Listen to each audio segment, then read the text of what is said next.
Hello friend, आज हम बात करेंगे कि एमसीए एलएलपी पोर्टल पर जो प्रॉब्लम आ रही है, चाहे वो लॉगिन आईडी क्रिएशन को लेकर के हों या फिर लॉगिन आईडी अपग्रेडेशन को लेकर के हों। तो आज हम प्रैक्टिकली बात करेंगे। एमसीए ने भी कुछ एफएक्यू रिवाइज करके इश्यू किए हैं, तो आप वीडियो को पूरा देखिएगा। इस सीरीज की हम 2-3 वीडियो रिलीज करेंगे।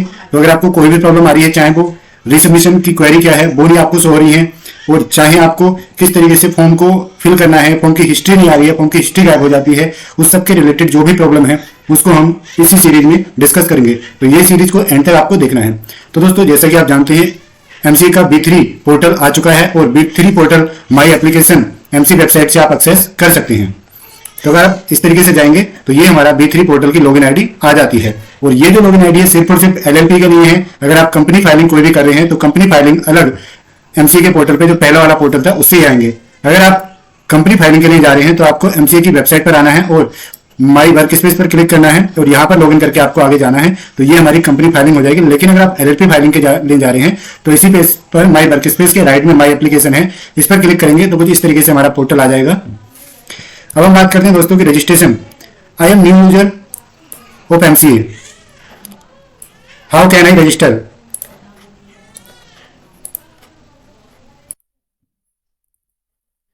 आई am new user to MCA, how can I register. तो न्यू यूजर का मतलब क्या है? न्यू यूजर का मतलब है एक ऐसा person who does not have any existing account on MCA, either B1 और B2 वर्जन। ना ही उसकी कोई B1 वर्जन में है, ना ही B2 में है कोई भी आईडी एमसीए पर। उसका मतलब है कि वो न्यू यूजर है।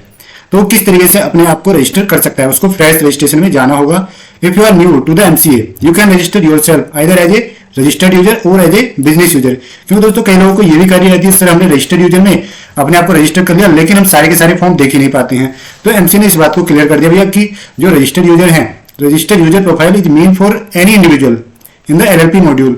सच users have access to view, ये देख सकते हैं, view and file only run and fill form. यानी कि अगर आप रजिस्टर्ड यूजर हैं तो सिर्फ और सिर्फ आप क्या काम कर सकते हैं? आप व्यू कर सकते हैं, एडिट और फाइल कर सकते हैं सिर्फ और सिर्फ 2 फॉर्म को। कौन से 2 फॉर्म है? एलएलपी रन फॉर्म है और एलएलपी फिल फॉर्म है। यानी कि आप एलएलपी का इनकॉर्पोरेशन कर सकते हैं, लेकिन इनकॉर्पोरेशन में हमारा फॉर्म 3 और होता है, आप फॉर्म 3 यहां पर फाइल नहीं कर पाएंगे। तो आपको ये बात ध्यान रखनी है। अगर आपका काम सिर्फ देखना है कि भाई मेरे फाइलिंग हो गई या नहीं हो गई है, इस तरीके से आईडी चाहते हैं तो आप रजिस्टर्ड यूजर में कर सकते हैं। लेकिन आप प्रॉपर फुल फ्लैश काम करना चाहते हैं तो आपको बिजनेस यूजर में आना पड़ेगा। और बिजनेस यूजर की भी काफी सारी कैटेगरी यहाँ पर दी गई है। बिजनेस यूजर ये है और फॉलोइंग कैटेगरी बिजनेस यूजर की यहाँ पर दी गई है। अगर आप अपने आप को एज कंपनी और एलएलपी रजिस्टर करते हैं, यानी कि आप कंपनी के डायरेक्टर या फिर पार्टनर हैं और आपने अपने आप को एज ए डायरेक्टर या पार्टनर रजिस्टर नहीं किया है, आपने अपने आप को एज ए कंपनी और एलएलपी रजिस्टर कर लिया है, ठीक है, क्योंकि कंपनी का ही वहां पर पैन नंबर डाल दिया है और कंपनी की वहां पर ईमेल आईडी और फोन नंबर डाल दिए हैं। तो अगर कंपनी और एलएलपी के नाम से रजिस्टर आईडी क्रिएट की है उनके पैन नंबर से, these users have access to all form. कौन से फॉर्म है ये बात पूरी ध्यान, and can file the forms for only the company और LLP under which they get registered. यानी जिस एलएलपी, कंपनी की तो खैर अलग हो गई, हम बात करते हैं यहाँ पर एलएलपी, जिस एलएलपी के नाम से आपने आईडी बनाई है, अगर आपने उस एलएलपी के नाम से आईडी बनाई है तो सिर्फ और सिर्फ आप उस एलएलपी की ही फाइलिंग उस आईडी से कर सकते हैं, ठीक है। सिर्फ और सिर्फ उस एलएलपी की ही फाइलिंग उस आईडी से कर सकते हैं। आप कहोगे सर कि हम हमारी प्राइवेट लिमिटेड कंपनी है, हम उसको एलएलपी में कन्वर्ट करना चाहते हैं, तो उस केस में हम कैसे करेंगे? तो भाई उस केस में आपको उस कंपनी के नाम से, तभी तो यहाँ पर ये कंपनी वर्ड भी यूज किया गया है, कंपनी पब्लिक एलएलपी, तो उस कंपनी के नाम से B3 पोर्टल पर हमें आईडी क्रिएट करनी है और तब हम जो भी कन्वर्जन के रिगार्डिंग फॉर्म होंगे वो हम किससे कर सकते हैं? उस कंपनी वाली आईडी से। इस आईडी से सिर्फ और सिर्फ ओनली उसी एलएलपी के फॉर्म फाइल होंगे जो हम कन्वर्ट कर रहे हैं। अगर एलएलपी के नाम से बनाई है, ऑलरेडी हमारी एलएलपी है, तो फिर उस एलएलपी के ही सारे फॉर्म आप एडिट फाइल कर सकते हैं। अगर आपने दोस्तों आईडी बनाई है किसी भी डेजिग्नेटेड पार्टनर के नाम से या फिर डायरेक्टर के नाम से, डायरेक्टर या कंपनी तभी आएंगे सिर्फ और सिर्फ कन्वर्जन के केस में, अदरवाइज यहाँ पे एलएलपी और डेजिग्नेटेड पार्टनर ही आएंगे। तो अगर आपने डेजिग्नेटेड पार्टनर के नाम से आईडी बनाई है तो इस केस में हम these users have access to all the forms and can file the forms for such company or LLP। मतलब जिस LLP में वो डेजिग्नेटेड पार्टनर एसोसिएटेड है, यानी कि डेजिग्नेटेड पार्टनर है उस LLP में, उस LLP के वो फॉर्म फाइल कर सकता है। अगर आपने डायरेक्टर के नाम से आईडी बनाई है और वो कंपनी, वो पर्टिकुलर कंपनी जिस कंपनी में वो डायरेक्टर है वो कन्वर्ट होने जा रही है, या फिर वो किसी LLP में भी डेजिग्नेटेड पार्टनर है, वही सेम डायरेक्टर, क्योंकि डायरेक्टर की किससे होती है? DPIN से होती है ट्रैक, तो उस एलएलपी की भी आप फाइलिंग कर सकते हैं और उस कंपनी की भी फाइलिंग कर सकते हैं। अगर आपने दोस्तों आईडी बनाई है किसी भी मैनेजर के नाम से, सेक्रेटरी यानी कंपनी सेक्रेटरी के नाम से, या ऑथराइज्ड रिप्रेजेंटेटिव के नाम से, these users have access to all the forms and can file the forms for such company और LLP which they are associated. यानी जिस कंपनी और एलएलपी के साथ वो एसोसिएटेड है, यानी कि अपॉइंटेड है, एमसी के पास उनका फॉर्म फाइल हो रखा है, तभी वो यहाँ पर अलाउ करेगा। अगर उनका फॉर्म फाइल ही नहीं हो रखा है एमसी के रिकॉर्ड में, एमसी के डाटाबेस में उनकी कंपनी के साथ कोई एसोसिएशन है ही नहीं है, तो भैया वो यहाँ पर फाइल नहीं कर सकते हैं। उसमें एरर आ जाएगा कि these user are not authorized to file these forms. Officially in default है, तो उस केस में क्या होगा, these users have access to all the forms and can file the forms for such company और LLP which they are associated. इनका भी वही है। अब बात आती है मेन कैटेगरी जो होती है अपनी प्रोफेशन की, वो होती है प्रोफेशनल कैटेगरी। जो पहले B2 वर्जन में उनका नाम था प्रैक्टिसिंग प्रोफेशनल कैटेगरी में कौन आते हैं, only and only practising CS, practising CA and practising CMA। These users have access to all forms and can file the forms for all the companies and LLP। उनको कोई अलग से ID create करने की जरूरत नहीं है, वो किसी भी कंपनी, किसी भी LLP के फॉर्म अपनी आईडी से कर सकते हैं। बिकॉज जैसे कि I am a practising CS, तो मैं किसी भी कंपनी या फिर किसी भी LLP के फॉर्म अपनी आईडी से कर सकता हूं फाइल। आप बोले कि सर मैं डायरेक्टर हूं, क्या मैं प्रोफेशनल आईडी क्रिएट कर सकता हूं? नहीं, उसके लिए आपको क्या चाहिए, आपका पैन नंबर, आपका मेंबरशिप नंबर, आपका certificate of practice number MC के डाटाबेस में होना चाहिए, तभी आप वो आईडी क्रिएट कर सकते हैं। और आपका डीएससी भी वहां पर लगता है।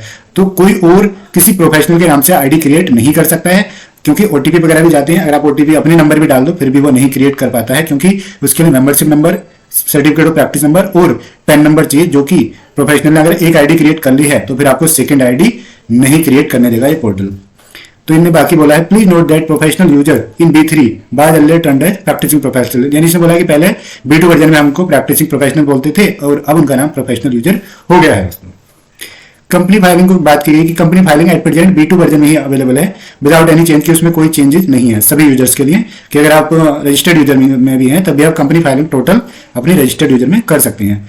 और जो भी चेंजेस हुए हैं वो सिर्फ और सिर्फ B3 LLP मॉड्यूल में ही चेंज हुए हैं और किसी में चेंजेस नहीं हुआ है। तो दोस्तों आप आई होप आपकी काफी सारी क्वेरी यहाँ पर क्लियर हो गई होंगी। अब हम बात करते हैं, if I am an existing user on B2 version, how do I register? मैं कैसे रजिस्टर करूं अपने आप को? क्योंकि कई लोग क्या होते हैं कि उनकी पहले से आईडी है फिर भी वो नई आईडी क्रिएट कर लेते हैं एमसी पर, फिर उनकी जो है डाटाबेस में जो उनकी हिस्ट्री है वो वहां पर शो ही नहीं होती है। तो दोस्तों मेन बात यहाँ पर ध्यान रखनी है, for the existing user of MCA fresh और new registration is not required. यानी कि अगर आप एमसीए पर B2 वर्जन में आपकी आईडी है, जैसे मेरी भी 2 आईडी थी, तो मैंने कोई भी नई आईडी अपनी क्रिएट नहीं की एमसीए B3 पोर्टल पर। मैं गया, मैंने अपनी सेम लॉगिन आईडी पासवर्ड से डाला, जो कि आईसीएसआई के साथ एक वेबिनार भी हुई थी, उसमें एमसीए के जो टेक्निकल एक्सपर्ट थे उन्होंने भी इस बात को बोला था कि आपको नई आईडी क्रिएट नहीं करनी, अगर आपकी ऑलरेडी आईडी है आपको उसी आईडी से लॉगिन कर लेना है, लेकिन उसको अपग्रेड कर लेना है। अगर वो बिजनेस यूजर में नहीं है तो उसको बिजनेस यूजर में करके अपना रोल सिलेक्ट कर लेना है। अब आप बोलोगे सर रोल सिलेक्ट कैसे करना है, तो दोस्तों वो भी हम बता देंगे वीडियो के एंड में। तो अगर पहले से आईडी है तो नई आईडी नहीं बनानी है। To login for LLP related filing you are required to use your existing ID and password. After login